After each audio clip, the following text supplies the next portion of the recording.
By exotic intuition, I knew that the occurrence of such interface colors in nature indicated the presence of tryptamine-related compounds.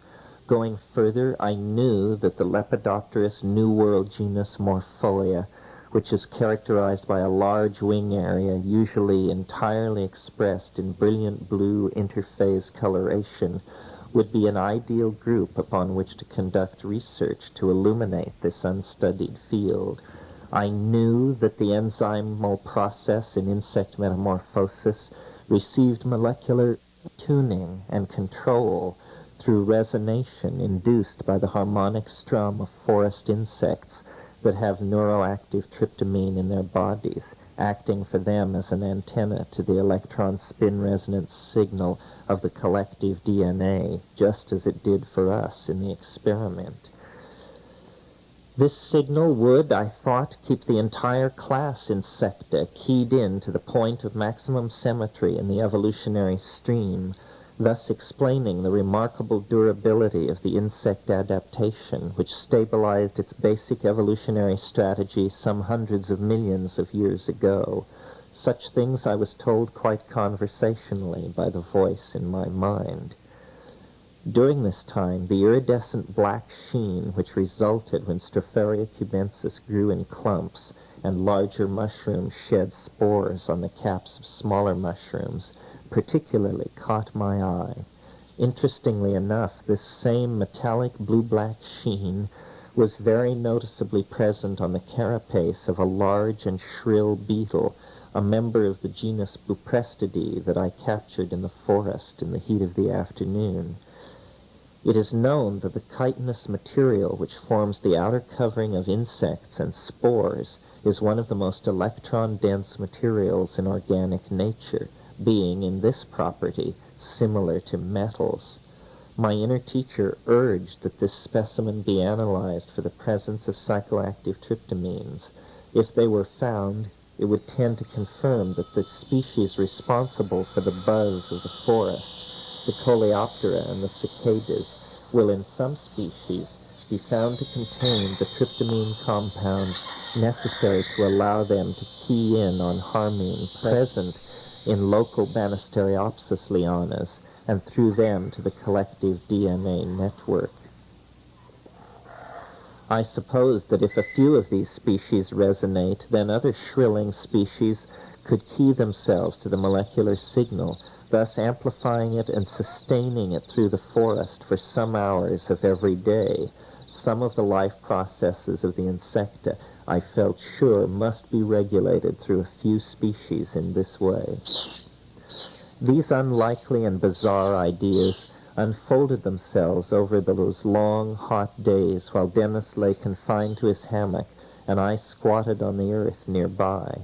By the third or fourth day, I had learned enough of the new and peculiarly symbolic language that he was speaking that I was more and more convinced that through it I could observe him making a gradual but progressive integration. Often then long silences would fall between the raves, and we would each drift off into a world of private reveries. Several times on such occasions I looked down and noticed with a weird thrill that my unconscious fingers had been engaged in gathering small twigs and arranging them in patterns as though they were to be miniature fires. This unconscious laying of small fires by my busy fingers seemed to me most extraordinary. It was interpreted then as a literal overflowing of the organizing energies that were being poured into me from some unknown source, the same source that was supplying me with energy so that I could matter-of-factly eliminate the need for sleep. Occasionally Dennis would interrupt me to ask that I or Ev smoke a cigarette for him. Questioning uncovered his belief that in hyperspace the topology of all human bodies is continuous, and so he could just absorb what he needed directly out of our bodies. For 5 days life went on in that mode, with us sending amazingly few waves of interaction out into the real world around us. The morning of the 10th of March changed that.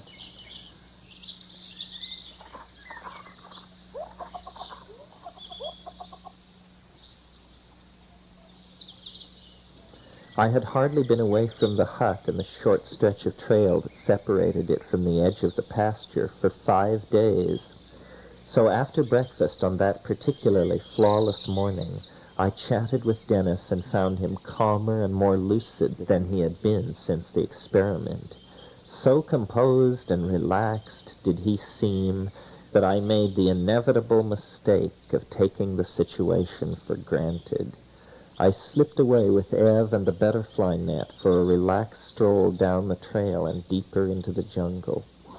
We were gone scarcely 40 minutes, but returned to the hut and the clearing to find them humming with a deserted air of emptiness that was heart-sinking. I was not afraid that Dennis would wander into the forest and become lost, as I was convinced that whatever his state of mind, it did not include that sort of thing. What I did fear was that he might focus others' attention on us and the borderline areas that we were investigating. Leaving Ev at the camp, I ran to the pasture and across it to the mission on the far side. As I ran, I was busy telling myself that he would probably just have gone down to see Dave and Vanessa, and that I would, of course, find him there. I was too preoccupied to notice that the bells of the mission, silent normally except on Sundays, had been pealing for some time. As I came over the rise that gave me a clear view of the river house and the lake below the chorro, I saw Vanessa leading Dennis toward the river house. I could sense that the situation was more difficult than I had hoped. Vanessa was angry and had seized the situation to drive home her point. It seemed that Dennis must have bolted from his hammock the moment that Ev and I passed out of sight. He had gone straight to the mission, located the bell rope of the bell used to call the people to Mass, and had rung it furiously until the priest had found Vanessa and Dave, and they had none too gently persisted him to desist. Nevertheless, the already circulating rumor that one of our expedition had gone a bit off the deep end was not eroded by this sudden and totally public outrage. The delicate political balance I had established that had allowed me to have my way in the matter of treatment for Dennis was destroyed. Now Vanessa's idea that he should be moved to the river house was brought forth and endorsed by the priests and, I was told, by the police. Riding on the inner assurance that worry is preposterous, and seeing that I had completely lost control of the situation, I agreed to all suggestions. Vanessa had more news. An airplane was coming. It was not coming to take us out, but it would enable us to begin our withdrawal, since it would allow one of us to get a lift over 100 kilometers of jungle to San Rafael, where we had left the cache of equipment before making the overland march to La Chorrera. This was the only opportunity to fly rather than walk back to those supplies, and Vanessa pressed that we should take advantage of it. I agreed with everything. I assumed that soon the eruption of the millennium would obviate all such mundane concerns, but that was a fact that I would leave others to discover for themselves as they made their way into the ever-deepening dimension of the future. Dave had volunteered to go on the airplane. The decision was made almost at a moment's notice. He would reach our supplies and single-handedly undertake to have them and himself shipped up the Rio Putumayo and then back to Bogota. We would meet him back there when and if we got out by some means not yet clear.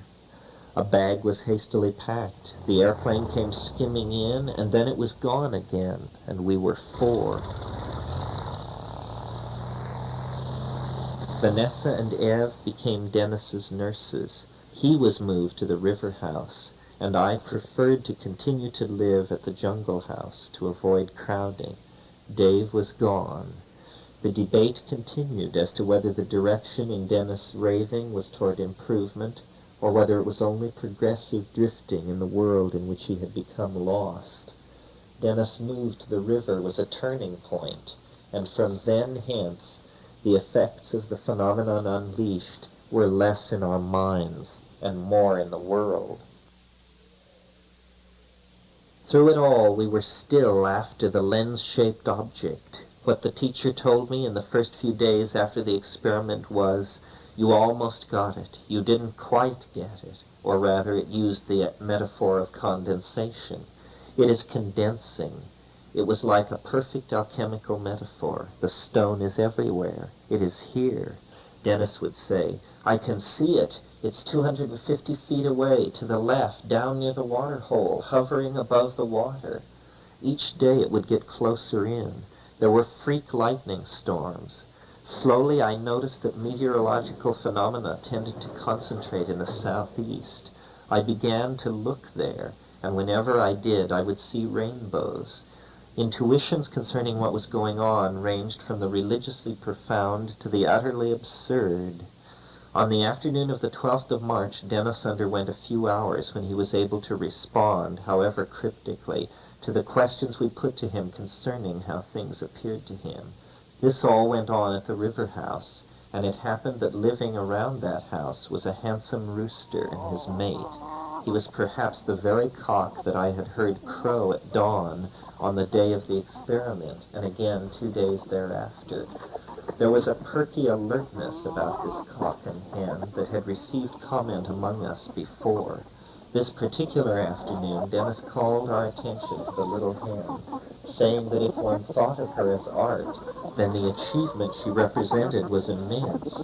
Who could make such a hen? Only the one who could have fashioned the peculiar world that we had fallen into. And that one is James Joyce.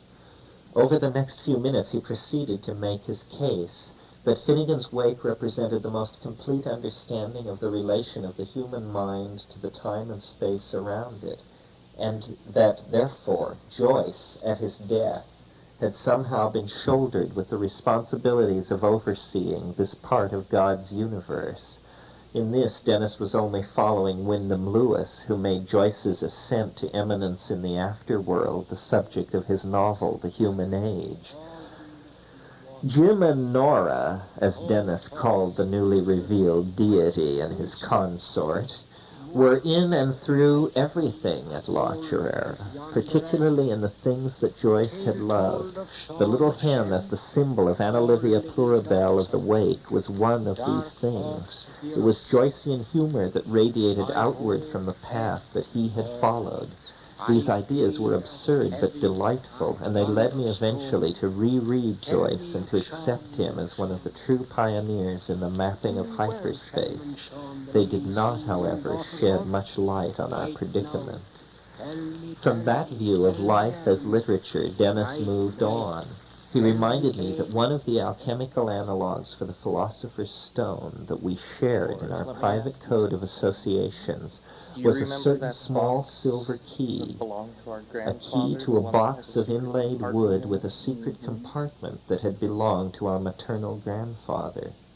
I said that the ability to produce that key, which had been lost since our childhood, would prove the reality of Dennis' shamanic powers and their ability to materially transcend normal space and time.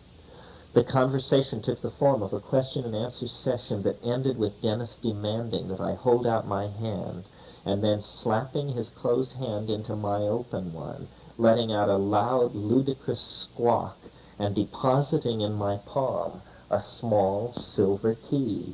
Then would you be convinced? Well? Look at this! At the time, I was thunderstruck. We were hundreds of miles from anywhere. The key before me was indistinguishable from the key of my childhood memories. Had he saved that key over all those years to produce it now in the middle of the Amazon to completely distort my notion of reality? Or was this only a similar key that Dennis had been carrying when he arrived in South America, but that I had somehow not noticed until he produced it? This seemed unlikely. He was confined to a room far from our stored equipment, and it was difficult to conceive of him becoming calm and organized enough to go to the baggage and carefully sort through it to the secreted key. This matter of the silver key, whether it was the original key or where it had come from, has never been satisfactorily settled. The original box was lost long ago, so the key was never tested. A final ironic note is added to the story by the fact that both Dennis and I were fans of the stories of H.P. Lovecraft, and so were aware of his story, Through the Gates of the Silver Key, a tale seething with many dimensions, strange beings, and a cosmic time scale. After Dennis had moved to reside in the river house, there was no longer any need for my sleepless watch at night, but the lack of a need to sleep prevailed. I actually looked forward each day to the time when everyone would retire and I would have before me long hours of delicious silent thought. Like the fox spirit of the I Ching who wanders eternally among the jeweled night grasses, I wandered in the pastures and on the trails around La Chorrera.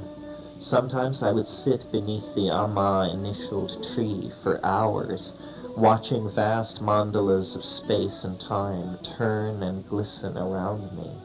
At times I would walk long strides, nearly loping, head thrown back, gazing at the every-colored stars. Effortlessly, the deeper something that shared my mind connected up the constellations for me and showed me the enormous zodiacal machine that must have come to the ancients with the same suggestive force. Understanding in the form of immersion in millions of images of mankind in all times and places, struggling with the insoluble enigma of being and human destiny. It was during those velvet, star-strewn jungle nights that I felt closest to understanding the tripartite mystery of the philosopher's stone, the UFO, and the human soul. There is something human that transcends the individual and that transcends life and death as well. It has will, motive, and enormous power. Under certain conditions, the manipulative power of consciousness moves beyond the body and into the world.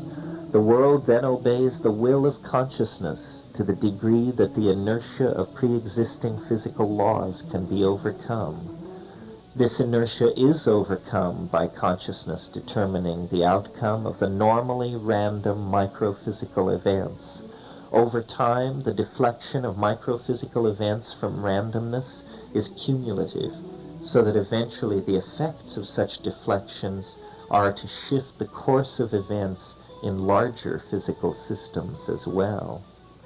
Therefore, the greater the amount of time consciousness has in which to make its effects felt, the greater the possibility becomes that the willed end will come to pass, as subtle pressure toward a given end accomplishes the series of micro-deviations eventuating in a non-random and anti-entropic situation. The secret, in short, of falling in love. Consciousness works the same way within the brain, but there matter and energy are in a more unbound and dynamic state than throughout the rest of nature. It is easy for consciousness to direct the electrical flow in the central nervous system, though we have no idea how this is done. It is less easy for it to move not electrons, but whole atomic systems spread far and wide in time and space. This may explain why it is easier to form a thought, but having one's wishes come true takes longer.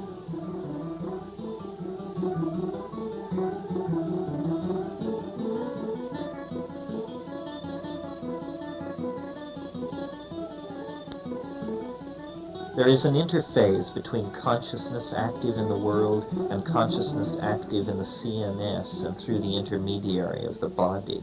That interphase is language. In using language, consciousness informs the brain to inform the body, to impart to the random motion of the air molecules near but outside the body a coherency. This coherency is supplied by consciousness in the form of a word. None of the physical laws operating on the air molecules have been violated because the coherent pattern of behavior of the molecules is due to an input of energy whose release was initiated by an act of conscious will. Language is thereby seen to be a kind of parapsychological ability, since it involves action at a distance and telekinesis, albeit voice transduced. Perhaps under the influence of psilocybin, an immense energizing of will could be vocally transduced into the world and do more than imprint a signal onto the random motion of air molecules. Perhaps instead a sign, visibly beheld, might be transduced and appear through appropriate shifts of refraction in those same nearby air molecules. Normal speech itself is sometimes seen to affect the refractive index of the air in front of the speaker's mouth. Perhaps this is an indication of the hidden potential of speech to go beyond its normal function of symbolizing reality to actually signifying it. A more perfect logos would seem to be the result, a logos able to regulate the activity of the ego as it exists in the sum total of the individuals living at any time. It is like a god. It is the human god. It is something that will happen to human destiny sometime in the future, and because it will happen, it is happening. Nothing is unannounced, and the ontological mode of the higher dimensions into which humanity is being propelled is being anticipated by the singularity which we call the UFO. Vallée is correct. The UFO is teaching something through its reinforcement schedule. It is preparing us to confront the God facet of ourselves that our explorations into the nature of life and matter are about to reveal.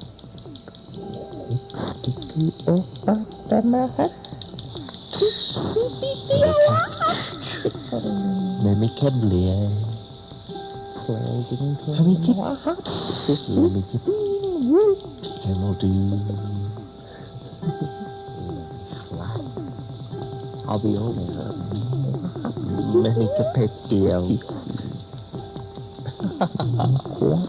And family.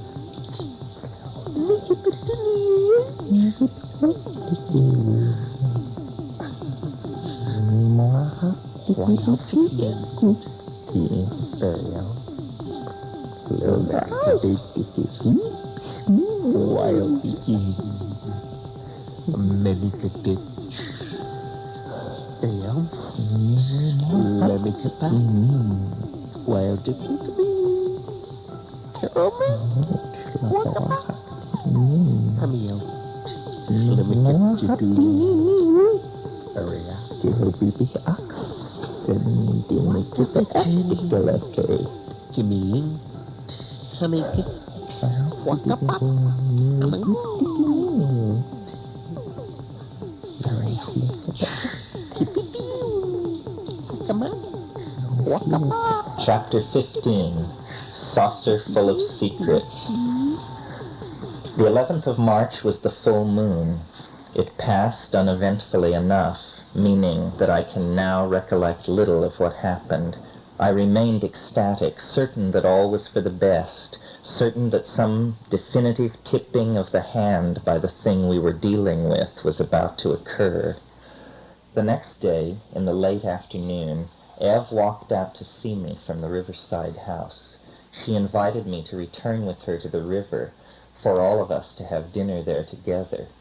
She showed the strain of what we had all been going through. There was no doubt that whatever had happened to us, it was pushing all of us to the limits of what we could assimilate without wanting to resist it. As we walked back across the pasture, the atmosphere seemed to be even more alive and active with spawning clouds and drifting mist than usual. Eve pointed to the southeast, where a black stratocumulus mass was seething and boiling up to great altitudes. We watched for a few moments, and it became like a vast mushroom cloud, the aftermath of a thermonuclear blast. The impression was very startling, and Eve recalled to me Dennis' words with regard to the mushroom. He said that it was the mushroom at the end of history, that the shape of the atomic cloud was a pun in physics and biophysics on the transformative powers of the Stropharia and its eruption into human history. As we watched, suddenly Ev gasped, for from the seeming base of the cloud had emerged what looked like a column of light. It was sustained and was not a bolt of lightning. It was hard to see how it could be a shaft of sunlight, since it was late afternoon, the sun in the west, and this was all taking place in the southeast. We watched it for perhaps a minute, and then it stopped abruptly. Ev was quite shaken. It was of an empirical order different than anything she had experienced at La Chorrera up to that time. Arriving at the riverside campfire, we learned that Vanessa had been up at the mission to the radio, to the bush pilot who had whisked Dave from our midst. The pilot was willing to follow Vanessa's intent and think of us as a low-grade emergency, and would return in a few days to fly us out. I was unhappy with these arrangements, but there was nothing that I could do, though I knew that we, the gringo strangers, would lose face with the local people when our need for this airlift became known. Also, I had not the faith of Vanessa that all Dennis needed to return him to normal was to check him into the world of modern psychiatry with its harebrained reductionism and chemotherapy. But there was nothing to be done for it, and so we dined in silence, each lost in thoughts unshared. The evening's only moment of humor was provided by Ev's animated description of Dennis evading Vanessa's wardenship and slipping away from the riverside house sometime during the previous night and going to sit quietly in the house of some Colombian colonistas who awoke to find him there as unassuming as a piece of furniture. The story died away, and the unspoken dimension of it all returned to move in the minds of each of us. The next day we would pack all our equipment and move it to the river in preparation for a flight that could come at any time and would certainly not come announced. Already we were preparing to withdraw from the vortex at La Chorrera. The next day was the 13th. The camp in the forest, the hallowed-seeming spot where the transforming experiment had occurred, was dismantled. All the artifacts that set it apart from dozens of other Witoto huts were tucked away, and it was returned to its folk anonymity.